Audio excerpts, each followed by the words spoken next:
तो read paper leak मामले को लेकर आपको बता दें, ईडी की कार्रवाई को लेकर सियासत हो रही है और अब बीजेपी की तरफ से प्रेस कॉन्फ्रेंस किया जा रहा है।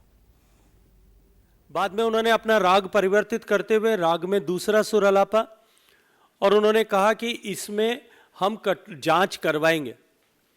वो क्रम न थमने पर बाद में उन्होंने फिर अपने राग में अपने सुर में तीसरा राग अलापते हुए कहा कि इसमें कोई भी अधिकारी और कर्मचारी लिप्त नहीं है और निरंतर 18 पेपर लीक होने तक वो हर बार बिना मांगे ही कर्मचारियों, अधिकारियों और राजनेताओं को क्लीन चिट ऐसे प्रदान करते हुए दिखाई दिए। 18वें पेपर लीक के बाद जब भारतीय जनता पार्टी ने प्रचंड आंदोलन राजस्थान प्रदेश के हर एक जिले में खड़ा किया और उसके बाद जिस तरह की परिस्थितियां बनी, और मैं अभिनंदन करना चाहता हूं आप सब पत्रकार मित्रों का भी कि आपने जिस निर्भीकता और निष्पक्षता के साथ में इस सब विषय को देश और प्रदेश की जनता के सामने रखा, तब दबाव में आकर के गहलोत सरकार को कुछ फौरी तौर पर कार्रवाई करनी पड़ी और कार्रवाई कुछ कदम चली थी। हम सब के संज्ञान में है कि आरपीएससी के सर्विंग मेंबर को जेल जाना पड़ा और इसके साथ साथ में कांग्रेस सरकार के द्वारा मंत्री पद का दर्जा दिए गए व्यक्ति को भी रंगे हाथों गिरफ्तार किया गया। पेपर लीक के इस प्रकरण में ईडी के प्रवेश के बाद में इसके सरगना की गिरफ्तारी हुई और सरगना की गिरफ्तारी के बाद में जिस तरह के तार जुड़ते हुए प्रतीत हुए, उनके चलते हुए ईडी ने जो हालिया कार्रवाई की है, उन कार्रवाइयों का परिणाम यह है कि आज सरकार बैकफुट पर है और बौखलाई हुई नजर आ रही है। लेकिन क्योंकि नरेंद्र मोदी जी की सरकार का यह संकल्प पहले दिन से है कि हम किसी भी सूरत में, किसी भी क्षेत्र में भ्रष्टाचार को बर्दाश्त नहीं करेंगे और भ्रष्टाचार के प्रति जीरो टॉलरेंस की नीति अपनाते हुए हम इस दृष्टिकोण से आचरण और व्यवहार करेंगे। इस पेपर लीक के केस में एसओजी और एंटी करप्शन ब्यूरो जो राजस्थान सरकार के मुखिया आदरणीय अशोक गहलोत साहब के अधीन काम करती हैं, गृह मंत्री होने के नाते और मुख्यमंत्री होने के नाते डायरेक्ट कंट्रोल एंड कमांड मुख्यमंत्री जी का है। जब मुख्यमंत्री स्वयं आगे चल करके इस तरह की क्लीन चिट अधिकारियों और नेताओं को दे रहे थे, तब कोई भी कार्रवाई निष्पक्ष रूप से इन एजेंसीज के द्वारा हो सकेगी, इसकी संभावनाएं राजस्थान के जनता के मन में समाप्त हो गई थी। राजस्थान का युवा ये मानता था कि इस दृष्टिकोण से किसी भी तरह से हमें न्याय नहीं मिल सकेगा। राजस्थान एंटी करप्शन ब्यूरो के सेवानिवृत्त डायरेक्टर जनरल बीएल सोनी साहब ने खुद वीडियो करके ये कहा और इस बात को स्वीकार किया है कि सरकार बड़ी मछलियों पर हाथ डालने नहीं देती थी, हम पर दबाव डाल करके रोकती थी। अब जब इस प्रकरण से जुड़ी हुई बड़ी मछलियों पर ईडी ने कार्रवाई करना प्रारंभ किया है, तब निश्चित ही सरकार में बैठे हुए लोगों को अपनी धरातल हिलता हुआ प्रतीत होता है, अपनी धरती धूसती हुई प्रतीत होती है, अपनी कुर्सी खिसकती हुई प्रतीत होती है और इसके चलते हुए वो ध्यान भटकाने के लिए इस तरह की फौरी प्रतिक्रियाएं करते हैं। आज उन 70 लाख युवाओं और युवतियों को न्याय दिलाने के लिए जब एनफोर्समेंट डायरेक्टोरेट ने नियमानुसार कार्रवाई करना प्रारंभ किया है और उसमें जिस तरह की जब्ती संपत्ति की, सोने की और कागजात की हो रही है, आज उन सब ऐसे 70 लाख युवा और उनके परिजन जिन्होंने खून के आंसू बहाए थे, सरकार की इस विफलता और सरकार के में बैठे नुमाइंदों की मिलीभगत के चलते हुए जिस तरह के पेपर लीक के प्रकरण राजस्थान में हुए थे, उनसे अब न्याय की उम्मीद उनके खिलाफ हो रही इस कार्रवाई के चलते हुए इन युवाओं और उनके परिजनों के मन में जागी है। राजस्थान के मुख्यमंत्री अशोक गहलोत साहब ये बताएं कि गोविंद सिंह डोटासरा जी के ऊपर यदि वो सम्मिलित हैं,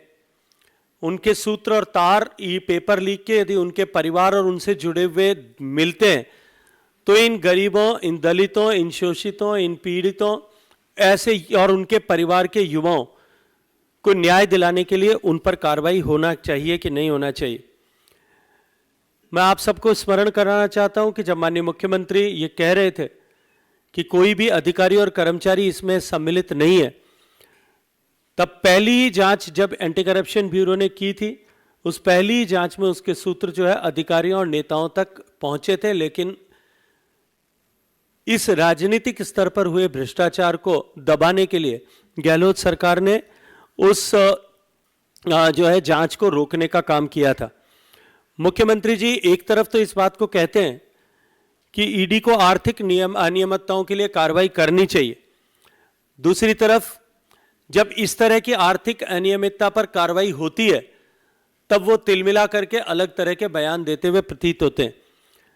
मैं आज उनसे ये प्रश्न करना चाहता हूं कि पेपर लीक के माध्यम से जिस तरह का षड्यंत्र लाखों युवाओं के भविष्य को बर्बाद करने के लिए हुआ और उसमें जिस तरह से लाखों लाख रुपए का या करोड़ों रुपए का जिस तरह से लेन देन हुआ, क्या वो आर्थिक अपराध की श्रेणी में नहीं आता? दूसरा, मुख्यमंत्री जी ये कहते हैं कि आर्थिक अनियमितताओं पर जांच तो होनी चाहिए, लेकिन जब उनके पुत्र के द्वारा किए गए आर्थिक अनियमितता पर कोई जांच होती है उस पर वो तिलमिला करके प्रतिकूल बयान देते हुए प्रतीत होते हैं। आज उन्होंने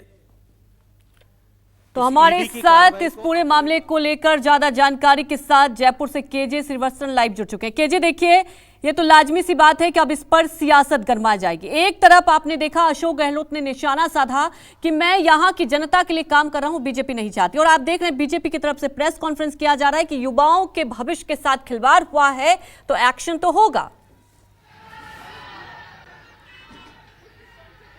जी केजे। जी बिल्कुल, देखिए ईडी की कार्रवाई हुई है पर्चे लीक मामले में, काफी पुराना यह मामला है, लेकिन सबसे बड़ी इसमें प्रॉब्लम यह है कि इसकी टाइमिंग को लेकर सवाल उठाने लगे हैं। कांग्रेस वाले तो यही शुरू से कह रहे थे कि जैसे जैसे राजस्थान में विधानसभा के चुनाव नजदीक आएंगे वैसे वैसे उनके नेताओं के खिलाफ ईडी की कार्रवाई शुरू हो जाएगी, लेकिन उन्हें उम्मीद नहीं थी कि पीसीसी अध्यक्ष गोविंद सिंह डोटासरा के घर ईडी पहुंच जाएगी। एक ऐसे निर्दलीय विधायक के घर पहुंच जाएगी ईडी की टीम जो कि सरकार को 5 साल तक समर्थन दे रहे थे, और कांग्रेस ने पिछले हफ्ते ही उन्होंने कांग्रेस पार्टी से अपना टिकट दिया था, अपने सिंबल पर टिकट दिया था। तो इससे इस चीज को लेकर, टाइमिंग को लेकर सवाल उठाए जाने लगे हैं। सवाल इस बात को लेकर भी है, कल प्रियंका गांधी आई थी, उनकी जनसभा में मुख्यमंत्री अशोक गहलोत ने राजस्थान की महिलाओं को 2 गारंटी दी थी, और अशोक गहलोत का तो अब यही कहना है कि हमारी गारंटी से घबरा कर ईडी की यह पूरी कार्रवाई की जा रही है, क्योंकि गारंटी को लेकर बीजेपी लगातार रेवड़ी बांटने का कांग्रेस पर आरोप लगा रही है। तो कांग्रेस का कहना है कि यह गारंटी आम लोगों तक नहीं पहुंच पाए, इसीलिए यह पूरी कार्रवाई की गई है। उन्होंने ईडी को टिड्डी का दल बता दिया। टिड्डी दल पाकिस्तान से आता है, बॉर्डर इलाकों की पूरी फसल चौपट कर जाता है, यानी कि बहुत आए दिन ईडी की रेड को लेकर इनका यह पूरा कहना है। लेकिन कुल मिलाकर देखा जाए इसकी टाइमिंग को लेकर सबसे बड़ा सवाल उठाया जा रहा है, और सवाल यह भी उठाया जा रहा है कि ईडी ने जो कार्रवाई की है वो किस आधार पे की है, क्योंकि ईडी के सूत्र बता रहे हैं कि अब तक इस पूरे मामले में जो गिरफ्तार किए गए थे आरोपी, उनसे जो बयान सामने आए उसके आधार पर ही ईडी अपनी कार्रवाई को आगे बढ़ा रही है। गोविंद सिंह डोटासरा राजस्थान में शिक्षा मंत्री थे, उनके जमाने में रीट का घोटाला हुआ था, तो उसी मामले की जांच के लिए उनके घर छापे की कार्रवाई की जा रही है, लेकिन कांग्रेस इसे मानने के लिए तैयार नहीं है, उसे चुनावी स्टंट नजर आता है। बिल्कुल केजे, आप हमारे साथ बने रहिए। कांग्रेस की तरफ से कहा जा रहा है कि ये चुनाव स्टंट है, हालांकि देखिए इसे लेकर राजस्थान की सियासत गर्मा गई है।